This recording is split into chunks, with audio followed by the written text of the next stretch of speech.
আল্লাহর নবী বলছেন ইকতানিম খামসান ক্বাবলা খামসিন, পাঁচটা জিনিসকে তুমি গনিমত মনে করো।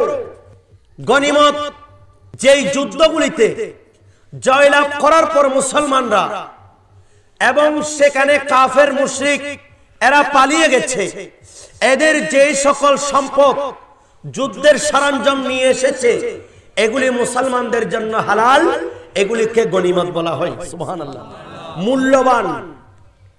তো আল্লাহর নবী বলছেন এই পাঁচটা জিনিসের পূর্বে তোমরা পাঁচটাকে গনিমত মনে করো। শাবাবাকা ক্বাবলা হারামিকা, এক নাম্বার যৌবনকাল। তোমার যৌবনকাল ধ্বংস হয়ে যাওয়ার আগে তুমি তাড়াতাড়ি এই যৌবনকালকে গনিমত মনে করে বৃদ্ধকালের অপেক্ষা না করে নামাজ কালামের মধ্যে আল্লাহ রাসূলের কাছে দামি হয়ে যাও। অনেক মানুষ বৃদ্ধ হয়ে গেছে কোমরের ব্যথার কারণে, আগে 12 রাকাত পড়তে পারলেও পরিপূর্ণ, এখন শুধু ফরজ আর সুন্নতে মুআক্কাদাগুলি পড়ছে, সুন্নতে জায়েদা বাদ হয়ে যাচ্ছে, নফল বাদ হয়ে যাচ্ছে, শারীরিকভাবে দুর্বল। সেজন্য নবী বলছেন যৌবনকালকে কাজে লাগাও। এটা যখন তুমি কাজে লাগাবে তখন তোমার জীবনে ওই বৃদ্ধকাল আসলে তোমাকে আর পস্তাতে হবে না। আল্লাহ তুমি তো আমাকে, আমি বালেগ হওয়ার পর থেকে তোমাকে সাজদা করার আমাকে সুযোগ দিয়েছো, আল্লাহ তোমার দরবারে শুকরিয়া আদায় করছি। সুবহানাল্লাহ। হায়াতাকা ক্বাবলা মাউতিকা ওয়া সিহহাতাকা ক্বাবলা সুকুমিকা, তোমার হায়াতকে গনিমত মনে করো মৃত্যু আসার পূর্বে। মৃত্যু যখন চলে আসবে তখন আর কিছুই করার সুযোগ থাকবে না। কবরের মধ্যে চলে গেলেন, এখন আপনার জন্য তিনটি বিপদ ছাড়া, তিনটি রাস্তা ছাড়া আমার আপনার জন্য কিছুই থাকবে না। ইযা মাতাল ইনসানু ইনকাতা আনহু আমলুহু, একজন মানুষ যখন ইন্তেকাল করবে তার এই ইনকাতা হয়ে যায় আমল পাঠানোর ক্ষেত্রে। ইল্লা মিন সালাসাতিন, তিনটি জায়গা খালি থাকে, তিনটি স্তর, তিনটি রাস্তা থাকে। সাদাকাতিন জারিয়াতিন, ইল্লা মিন সাদাকাতিন জারিয়া, আপনি সাদকায়ে জারিয়া করলেন। কোন একটা ফ্যামিলিকে আপনি এমন সময় 5000 টাকা দিলেন যে ফ্যামিলির মধ্যে দুপুরে খাবার খাওয়ার পরিস্থিতি ছিল না, এই সময় আপনার টাকাগুলি পেয়ে তার পরিবার নিয়ে খেয়েছে।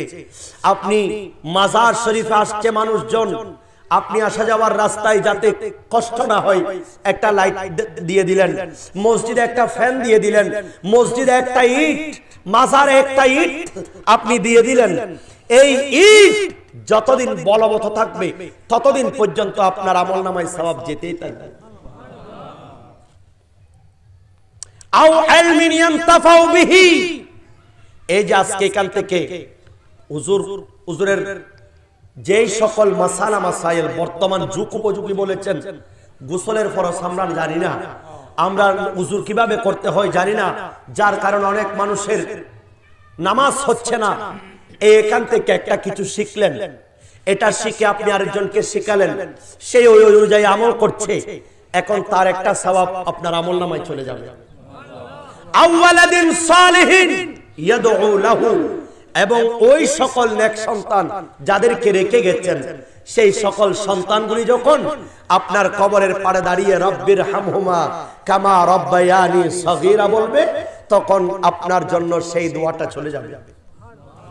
এখন সন্তানকে নেক বানানোর জন্য আমাদেরকে আপনাদেরকে কি করতে হবে? নেককার সন্তান যদি আপনি আমি রেখে না যাই, তাহলে আপনি সম্পদ দিয়ে গেলেন, বাড়ি দিয়ে গেলেন, জায়গা দিয়ে গেলেন, এরা এদের নাচ গান নিয়ে ব্যস্ত থাকবে, আপনি কবরে একা পড়ে থাকবেন। আল্লাহর নবী বলেন, উম্মত, একজন মানুষ কবরস্থানে যাওয়া পর্যন্ত ওই ব্যক্তির সাথে তিনটা জিনিস তার পিছনে যায়। ফায়াত্তাবিআনে, দুটি জিনিস চলে আসে, দুটি বস্তু রিটার্ন করে। এক নাম্বার তার আত্মীয় স্বজন, দ্বিতীয় নাম্বার তার আসবাবপত্র, তৃতীয় নাম্বার ওই ব্যক্তির আমল এই তিনটি জিনিস তার সাথে যখন যায়, তার আত্মীয় স্বজন তাকে কবরে দেওয়ার পর চলে আসবে, আর তার সাথে আসবাবপত্র খাট গেল, তার সাথে কন্দা কোদাল গেল, ওই সমস্ত বস্তু এগুলি চলে আসবে। আরেকটা জিনিস তার সাথে সঙ্গী হয়ে যাবে, সেই জিনিসটা হলো আমল। আমলে সু হোক, আমলে হক হোক, বদ আমল হোক, নেক আমল হোক, ওই ব্যক্তির সেই আমলগুলি তার কবরে চলে যায়। সুবহানাল্লাহ বলেন। তাহলে বোঝা গেল আপনার আমার জন্য কিছুই নেই, একজন সুসন্তান আপনি রেখে গেলেন। অনেকে আছেন সুসন্তান রেখে যেতে পারে না। আপনি মাঠের মধ্যে কাজ করছেন, আপনি বিলের মধ্যে চাষাবাদ করে করে সেখান থেকে একটা বীজ থেকে চারা উঠিয়ে সেখান থেকে আপনি ফসল ফলিয়ে আপনি বাজারে বিক্রি করে যেই টাকা পান, আপনার আমার স্ত্রীকে বলি, হে আমার স্ত্রী, এই সম্পদগুলোকে দুভাগ করো, এই টাকাগুলিকে দুভাগ করে এক ভাগ আমার সন্তানকে আমি শহরে ম্যাজিস্ট্রি পড়াচ্ছি, তাকে আমি ইঞ্জিনিয়ার বানাচ্ছি, আমি তাকে একজন ইংলিশ লেকচারার বানানোর জন্য চেষ্টা করছি, আমি ব্যারিস্টার পড়াবো, এভাবে আমি তার জন্য আমার সন্তানের জন্য শহরে পৌঁছাতে হবে। আরেকটা ভাগ কষ্ট হলেও আমরা এই টাকাগুলি আমরা জীবন যাপন করব। আপনি এভাবে কষ্ট করে 1 বছর 2 বছর 18 বছর পর্যন্ত একজন ছেলেকে, আমার স্যার জানেন, জনাব আলী আহমদ স্যার, উনি জানেন একজন সন্তানকে কষ্ট করা, মোহাম্মদ আলী স্যার উনি জানেন একজন সন্তানকে কষ্ট করে এই অ্যালফাবেট থেকে শুরু করে আলিফ বা তা শুরু করে শরীয়ত শরিয়া থেকে শুরু করে এবিসিডি থেকে শুরু করে তাকে মাস্টার্স পর্যন্ত নিয়ে যেতে বাংলাদেশ সময়ে প্রায় 16 বছর 18 বছর লাগে। এই এতটুকু আপনি লেখাপড়া করানোর পর আপনার সন্তান যখন পিএইচডি ডিগ্রি অর্জন করে সর্বোচ্চ শিক্ষা স্নাতক পর্যায়ে স্নাতকোত্তর শেষ করে আপনার বাড়িতে আসলো, আপনার বাড়িতে এসে সেই বারান্দায় বসে আছে, এমন সময় আপনার চোখের জ্যোতি কমে গেছে, আপনি বৃদ্ধ হয়ে গেছেন, আপনি ভিতরের রুমে বসে আছেন, এমন সময় আপনি আপনার সন্তানকে বলছেন, বাবা আমাদের ঘরের সামনে কি যেন একটা ডাকছে, আল্লাহুম্মা সাল্লি আলা সাইয়্যিদিনা মুহাম্মাদ। এই দায়িত্ব সম্পর্কে আপনাকে জিজ্ঞেস করবেন। আজকে আমি কিছু কথাবার্তা বলবো। আগে প্রথমে আমাদের যেটা মূল টার্গেট, আজকে অনেক সমাজে দেখা যায় আপনি আল্লাহর ওলির কদমে গিয়ে পড়ে থাকেন, কিন্তু আপনার ঘরের মধ্যে আপনার মা বাবা আপনার উপর অসন্তুষ্ট। আল্লাহর ওলি আপনার কোনো উপকার করতে পারবে?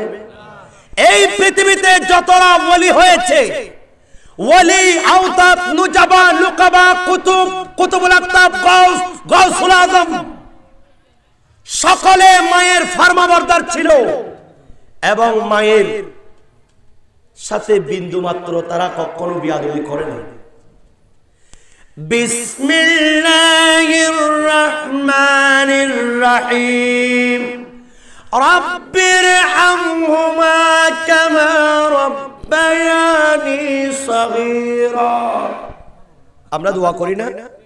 আল্লাহ দোয়া শিখিয়ে দিচ্ছেন, রব্বি, হে আমাদের প্রতিপালক, ইরহাম, আপনি দয়া করুন, হুমা, তাদেরকে, মা এবং বাবাকে, তাহলে একজনের কথা নয়, দুজনকে দয়া করুন, কামা, যেমনি ভাবে, রাব্বায়ানি সগীরা, আমাকে যেমনি ভাবে ছোট থাকতে তারা দয়া করেছে।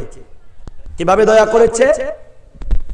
আপনি যখন মায়ের গর্ভে ছিলেন, আপনার মা, আমার মা, এমনি আমরা যদি সাধারণত একটা পাথর এই পেটের মধ্যে বেঁধে রাখি, এই পেটের মধ্যে একটা পাথর যদি বেঁধে রাখি, কিছুক্ষণ হাঁটার পর আমাদের অস্বস্তি লাগবে। এইভাবে 4 কেজি, 1 কেজি থেকে একটা শুধুমাত্র রক্তের পিণ্ড এখান থেকে 4 মাস পর এটা একটা গোশতের টুকরা হয়, এখানে আল্লাহর রূহ হয়, এই রূহ থেকে আস্তে আস্তে শরীরের স্ট্রাকচার গঠন হয়।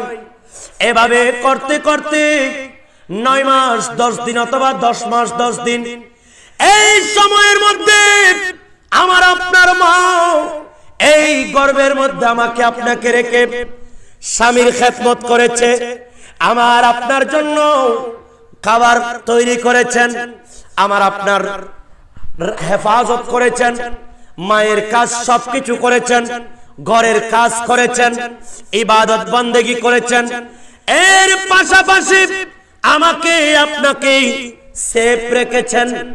আমাদেরকে আপনাকে রেখে ভালোভাবে মা ঘুমাতে পারেন নাই।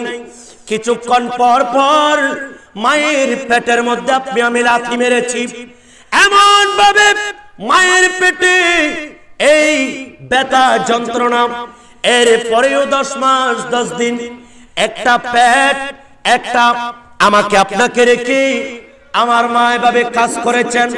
আল্লাহ কোরআনে পাকে বলছেন, এ সন্তান তুমি তোমার মা বাবার জন্য দোয়া করো। অর্থাৎ কেমনি ভাবে দয়া করবা? তোমার মা তোমার বাবা তোমার জন্য যেভাবে খেদমত করেছে, তুমি যে পেটের মধ্যে ছিলাম, এই পেট যাতে কিছুর সাথে আঘাত না হয়, তোমার মা তোমাকে সেভ করেছে। ঠিক অনুরূপ ভাবে ফি করারিল মাকিন, এভাবে তুমি যখন তোমার মা তোমাকে একেবারে প্রাচীর বিশিষ্ট এই স্থানে তোমাকে জমা রেখেছে যাতে তুমি আঘাত না পাও।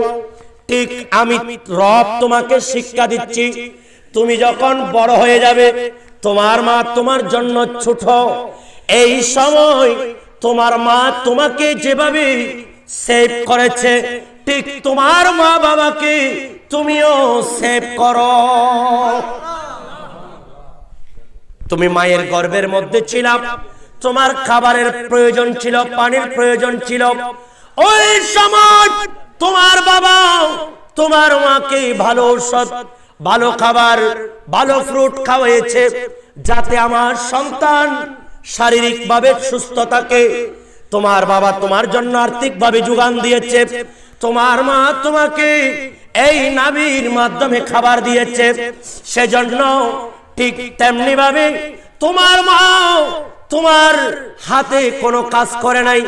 হাত ছিল পেটের মধ্যে, হাতে কিছু ধরতে পারো নাই। তোমার পা ছিল, পা দিয়ে কিছু করতে পারো নাই। আর ওই সময় তোমার মা যেটা বৃদ্ধ হয়ে যাবে, তোমার বাবা বৃদ্ধ হয়ে যাবে, এই সময় তোমার মাও এভাবে হাতে খেতে পারবে না, তোমার বাবা পা দিয়ে সেই টাকা ইনকাম করতে পারবে না। আজকে তুমি তোমার মায়ের, তোমার বাবার হাত পা হয়ে যাও। মায়ের পরে যে আমারে, মায়ের পরে যে আমারে ফুটালো মুখের হাসি, বাবা নামের মানুষটাকে হৃদয় থেকে ভালোবাসি। সুবহানাল্লাহ। আল্লাহর নবীর কাছে একজন দাঁড়িয়ে গেলেন, ইয়া রাসূলুল্লাহ, ইয়া হাবিবাল্লাহ, আমার কাছে মান আহাক্কু বিহুসনি সাহাবাতি, আমার কাছে উত্তম আদর্শ, উত্তম ভাষায় কথা বলা, উত্তম আচরণ করা, উত্তম ভাবে খেদমত করা, যেমনি ভাবে একজন আরেকজনের সামনে আমরা নম্রভদ্র হয়ে যাই, এমপি মন্ত্রীর সামনে আমরা নিজেকে ছোট করে ফেলি, সবচেয়ে একেবারে কোমল ভাষায়, সুন্দর ভাষায়, সুন্দর আচরণে আমি ব্যবহার করা কার জন্য হকদার? আল্লাহর নবী বলেন, ক্বালা উম্মুকা, ক্বালা সুম্মা মান, ক্বালা উম্মুকা, ক্বালা সুম্মা মান, ক্বালা উম্মুকা, ক্বালা সুম্মা মান, ক্বালা আবুকা। আল্লাহর নবী বলেন, উম্মত তোমরা তিনজনের সাথে তিনবার বললেন, তোমার মা, তোমার কাছ থেকে সবচেয়ে বেশি খেদমত পাওয়ার যোগ্য, সুন্দর আচরণ পাওয়ার যোগ্য, সুন্দর কাপড় পাওয়ার যোগ্য, সুন্দর কথাবার্তা পাওয়ার যোগ্য ইয়া রাসূলুল্লাহ। তারপর কে? এরপরেও তোমার মা, এরপরেও তোমার মা, এরপরে তোমার বাবা। আল্লাহর নবী তিনবার বললেন মায়ের কথা। এক নাম্বার বললেন, পৃথিবীবাসীকে শিক্ষা দিচ্ছেন, একটা পাথর তোমার পেটের সাথে বাঁধো, তুমি কখনো রাখতে পারবে না, কিন্তু তোমাকে তোমার মা সেই 10 মাস 10 দিন এত বড় একটা 4 কেজি 3 কেজি 2 কেজি 2.5 কেজি এইভাবে আস্তে আস্তে হতে হতে তুমি এত বড় হয়েছো, তোমার মায়ের পেটে তোমাকে আরামে রেখেছে। সেজন্য একবার বলেছেন, আর একবার বলেছেন, এই যে তোমার মা যেই দিন তোমাকে দুনিয়া দেখাবে, এইদিকে তোমার মা আখিরাতের রাস্তার দিকে ঢলে পড়ছে, কবরের দিকে ঝুঁকে যাচ্ছে। অনেক মানুষ আগের জমানায় যারা প্রেগন্যান্ট হতো, উন্নত চিকিৎসার অভাবে অনেকে মারা যেত। তাহলে এই তোমাকে যখন তোমার মা দুনিয়া দেখাবে, সেই সময় তার সাথে সাকরাতের বিছানার সম্পর্ক হয়ে গেছে। এই মুহূর্তে মা বিন্দু মাত্র তোমার উপর নারাজ হয় নাই, আমার সন্তানের মুখ দেখলে সব কষ্ট সহ্য। সেই সময় আল্লাহর নবী রাহমাতুল্লিল আলামিন বলছেন, সেজন্য আমি দ্বিতীয়বার বলেছি সুবহানাল্লাহ। আর তৃতীয়বার তোমার মায়ের কাছ থেকে ওয়াফিসালুহু ফি আমাইন, 2 বছর যাবত তুমি যে তোমার মায়ের দুধ পান করেছো, পৃথিবীর মধ্যে আর কোন জায়গায় মায়ের দুধের বিকল্প। যত পাউডার বলেন, যত আপনার ফর্মুলার জাতীয় আপনার পাউডার বলেন, প্রযুক্তিগত দুধ বলেন, উপরে লিখে দেয় মায়ের দুধের বিকল্প। ছেলে হতে পারে অন্ধ বোবা, পাগলে গেরা, তবু সে মায়ের কাছে সবার সেরা। ঠিক কিনা? আমাদের সমাজে অনেক মানুষ বোবা আছে না, অনেকে অন্ধ আছে।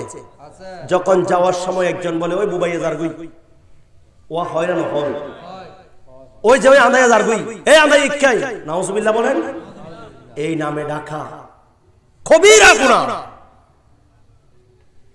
কিন্তু মা একবারও কি অন্ধ বোবা বলে অলজ্ঞান্য করছি না, নাবর করেছে? সেজন্য ছেলে হতে পারে অন্ধ বোবা, পাগলে গেরা, তবু সে মায়ের কাছে সবার সেরা। ঠিক কিনা? এই জগতে মায়ের মতো কার আছে হৃদয়, মা নামটি হলো বড়ই মধুময়। বলেন, মা নামটি হলো বড়ই। সুস্থ লোকে নয় পাগলেও কয়, সুস্থ লোকে নয় পাগলেও কয়, মা নামটি হলো বড়ই মধুময়। সালাতুন ইয়া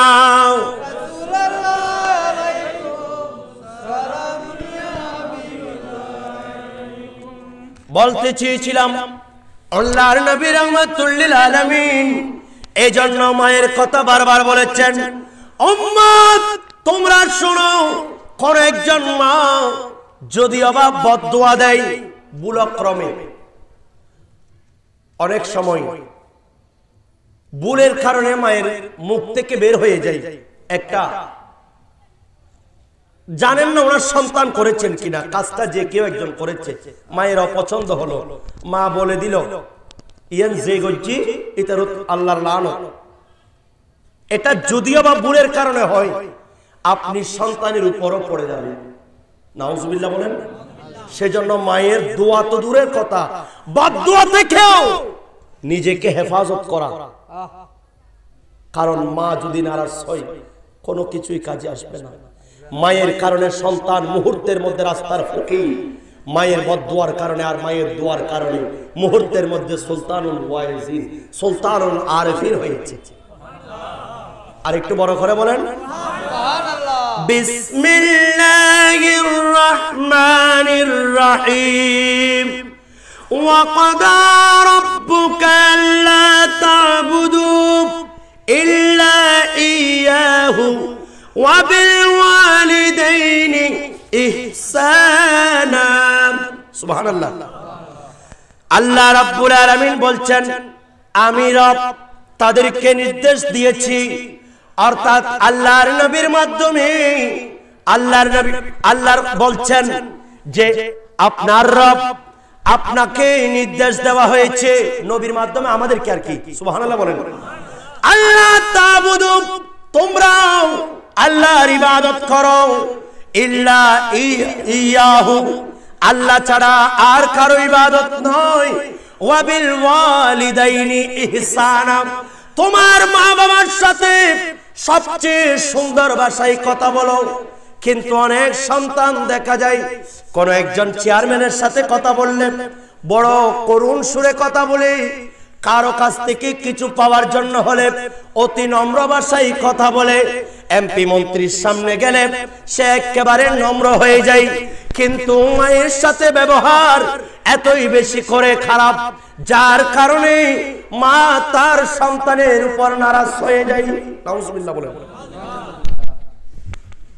মায়ের বদদুয়া থেকে হেফাজত থাকেন আপনি মুহূর্তের মধ্যে বাদশা হয়ে যাবেন সুবহানাল্লাহ আজকে আব্দুল কবির নকশবন্দি রাহমাতুল্লাহ আলাইহি ওনার জীবন যদি আপনি দেখেন ওনার মা ওনাকে গর্ভে রেখে টিভি দূরের কথা আল্লাহর কোরআন ছাড়েন নাই যার কারণে ফ্যাক্টরি ভালো ছিল আর উৎপাদনও ভালো হয়েছে সেজন্য আব্দুল কবির নকশবন্দি রাহমাতুল্লাহ আলাইহি উনিও দুনিয়াতে এসে অসংখ্য মানুষকে সঠিক পথের সন্ধান দিয়ে আল্লাহর কাছে মকবুল হয়েছে ইহদিনাস সিরাতাল মুস্তাকিম আমরা আল্লাহর কাছে প্রত্যেকদিন দোয়া করি এই সিরাতাল মুস্তাকিম হচ্ছে এদের পথগুলি সিধা সুদা সরল পথ যেই পথে আল্লাহর প্রিয়জন চলে গিয়েছেন সুবহানাল্লাহ বলেন আল্লাহ রাব্বুল আলামিন আরো বলেন বিসমিল্লাহির রহমানির রহিম দেখেন আমাদের মানুষের আমরা কি করব এগুলো আল্লাহ জানেন সেজন্য আল্লাহ বলছেন ইম্মা ইয়াবলুগান্না ইউদাকাল কিবার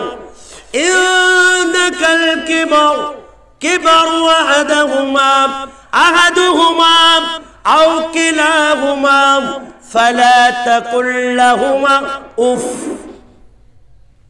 তারা যখন বৃদ্ধ হয়ে যাবে তোমার কাছে আসবে কারণ মা বাবা যখন বৃদ্ধ হয়ে যাবে সেই যখন চলতে পারবে না সন্তান আমার জন্য ভরসা সেজন্য একজন সবাই চায় একজন ছেলে তার স্বাবলম্বী হোক আপনাকে কত কষ্ট করে আপনি যেদিন হয়েছেন একজন ছেলে সন্তান কত খুশি আপনার মা হয়েছে কিন্তু আপনি যখন বৃদ্ধ অবস্থায় তাদেরকে পেলেন আপনি নারাজ হয়ে গেলেন নাউজুবিল্লাহ বলেন আল্লাহ বলছেন খবরদার এরা বৃদ্ধ অবস্থায় তারা একজন হোক অথবা দুইজন হোক এরা তোমার কাছে আসলো কি জন্য ভালো একটু কথা শুনবে ভালো একটু সংস্পর্শ পাবে আজকে পাশে কেউ নেই মেয়েদেরকে বিয়ে দিয়ে দিয়েছে আমার একমাত্র সম্বল আমার ছেলে আমার ছেলের বউ আমার নাতি নাতনি এরা একটু আমার সাথে কথা বলবে সময় দিবে আমাকে এক পাশে বসিয়ে রেখে আমার সময়টা কাটবে না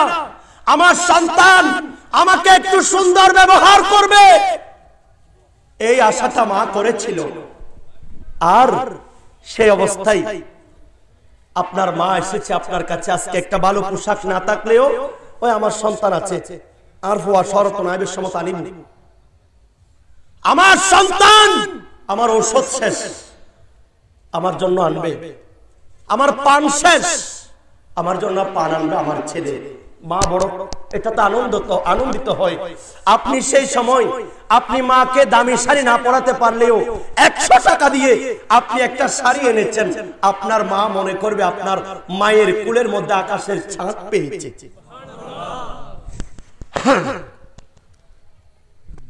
माँ के प्यार से अच्छा कोई दौलत क्या है सुभान अल्लाह बाप के प्यार से अच्छा कोई दौलत क्या है माँ के असल सलामत है तू जन्नत क्या है सुभान अल्लाह মায়ের আঁচলের মতো নিরাপদ জায়গার কোথাও আছে?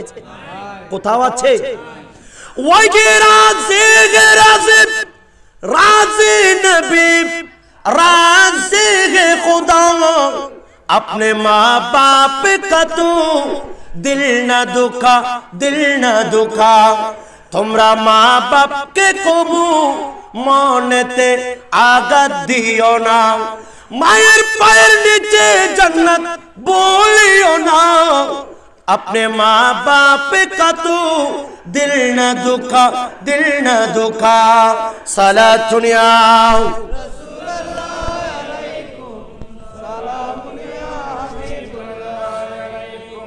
আল্লাহর নবী তিনবার বললেন মায়ের কথা, এরপর বললেন তোমার বাবা। এই তিনবার বলার পর অর্থাৎ মায়ের অবদান বেশি। মা তোমাকে গর্ভে রেখেছে, দুধ পান করিয়েছে। তোমার বাবা যদিও বাইরে টাকা ইনকামের জন্য চলে গেছে, এই কনকনে শীতে মা তোমাকে কখনো কষ্ট দেয় নাই। ঠিক অনুরূপ ভাবে আমি আল্লাহর শিক্ষা ইরহাম হুমা, আল্লাহ তুমি তাদের উপর দয়া করো। এই কনকনে শীতে মা যখন কষ্ট পাচ্ছে, সেই দিন তুমি ছোট্ট অবস্থায় তোমার মা যেমনি ভাবে তোমাকে ঠান্ডা না লাগার জন্য কুসুম গরম জল দিয়ে তোমার মা তোমার খেদমত করেছে, আজকে এই কঠিন সময়ে মায়ের বৃদ্ধকালে তোমার স্ত্রীকে ডেকে দাও, তাহাজ্জুদের সময় আমার মাকে একটু গরম পানি করে দাও, অথবা তুমি নিজেই গিয়ে তুমি তোমার মাকে একটু গরম পানি করে দাও। কারণ এই কনকনে শীতে যখন আমি আমার মায়ের কোলের মধ্যে প্রস্রাব করেছিলাম, ওই দিন আমার মা যাতে আমি কষ্ট না পাই সেজন্য আমাকে কুসুম গরম জল দিয়ে দৌত করে দিয়েছে। আজকে আমার মায়ের উজুর পানি আমি সন্তান করে দেব। এটাই হচ্ছে ইরহাম হুমা। এমনি বললাম শুধুমাত্র আল্লাহ দয়া করবেন, আল্লাহ এটা আপনাকে শিক্ষা দিচ্ছে। তোমার হাত ছিল 2 বছর 3 বছর তুমি চলতে পারো নাই, 1 বছর যখন হচ্ছে একটু একটু আস্তে আস্তে চলছো, এই 2-3 বছর তোমার খাবারের কোনো এই হাত আছে, ইনকাম করার ক্ষমতা নেই, পা আছে, চলার ক্ষমতা নেই। তোমার মায়ের কোল ছিল তোমার জন্য বিছানা, তোমার মায়ের পা ছিল তোমার জন্য পা, তোমার বাবার হাত ছিল তোমার জন্য হাত। সেই দিন তুমি খেতে পারো নাই, হাত ছিল, কিন্তু সেই দিন যেমনি ভাবে তোমার মা তোমাকে খাওয়াইয়ে দিয়েছে, এই বৃদ্ধ অবস্থায় তুমিও তোমার মাকে খাওয়াইয়ে দাও। আর একটু বড় করে বলেন বনি ইসরাইলের মধ্যে 3 জন মানুষ, এরা 3 জন একটা রাস্তা দিয়ে যাচ্ছিলেন। হঠাৎ করে এত বেশি বৃষ্টি হচ্ছে, মুষলধারে বৃষ্টি। ওই 3 জন লোক বনি ইসরাইলের এরা পাহাড়ের মধ্যে ঢুকে গেল। আসলে এই মাহফিলগুলি আজকে বিশেষ প্রয়োজন হচ্ছে আমার যুবক ভাইদের। আমি অনুরোধ জানাবো যারা এখনো আসেন নাই, যুবক ভাইয়েরা যদি একটু অ্যালার্ট হয়, আমার মা আপনার মা কেন বৃদ্ধাশ্রমে যাবে? যেই মা আমাকে গর্ভে রেখেছে আমি তার জন্য ঘরে একটা জায়গা দিচ্ছি না, বৃদ্ধাশ্রমে পাঠিয়ে দিয়েছি। নাউজুবিল্লাহ বলেন। আল্লাহর কোন বলি আমার মুর্শিদে করিম তৈয়ব শাহ রহমাতুল্লাহ আলাইহি তাহের শাহ হুজুর কেবলা আপনাকে কখনো বুকে নিবে? গাউসুল আজম মাইজ ভান্ডারীর কাছে জায়গা পাবেন, আপনি দরবারে গিয়ে মাথা ফাটতে পারবেন, কিন্তু আল্লাহর বলি আপনার পক্ষে নেই। আহমদ কবির রহমতুল্লাহ আলাইহি আপনাকে আপনি যতই টাকা দেন, চাঁদা দেন, আপনাকে কবুল করবে না, কারণ আপনি ঘরের মধ্যে ফিলার ঠিক করেন নাই। ঠিক কিনা বলেন? ওই বনি ইসরাইলের মধ্যে এই 3 জন লোক এরা পাহাড়ের মধ্যে ঢুকে গেল। হঠাৎ করে একটা উপর থেকে পাথর, এত বিশাল পাথর, এই পাথর এসে মুখ বন্ধ হয়ে গেল। এত ধাক্কা দেওয়ার পরেও এই পাথর সরছে না। বললেন আমরা 3 জন যে এখানে আছি পৃথিবীর কেউ জানে না, একমাত্র আল্লাহ ছাড়া আমাদেরকে বাঁচানোর কোনো সুযোগ নাই। চলো আমরা দোয়া করি, আমরা আমাদের জীবনের যেই কাজটা একমাত্র আল্লাহর উদ্দেশ্যে করেছি, সুবহানাল্লাহ, ইখলাস নিয়ে কাজ করা। আপনি আমি মনে করছি নামাজ পড়ছি, আমরা পাক্কা মুসলমান হয়ে গেছি। এই নামাজের মধ্যে গিয়ে আমাদের অনেক চিন্তা চেতনা চলে আসে না? হঠাৎ করে আপনি এমন কিছু নামাজ পড়লেন যেখানে নির্জনতা, একেবারে আপনার খিলওয়াত, নির্জন ইবাদত করা, এটা আল্লাহর কাছে বড় মকবুল। সুবহানাল্লাহ। সেজন্য রাসূল পাক সাল্লাল্লাহু আলাইহি ওয়াসাল্লাম গারে সূরের মধ্যে, গারে হেরার মধ্যে উঠে গেছেন, সেখানে নির্জন অবস্থায় ইবাদত করতেন। একটু যদি সামনে চলে আসতেন, আরেকটু কষ্ট দিচ্ছে আর কি, একটু সামনে আসেন, ইনশাআল্লাহ মানুষ আসবে, মানুষ যার যতটুকু, এটা আল্লাহর ওলি যাদেরকে কবুল করবেন তারাই আসবেন, ঠিক কিনা বলেন?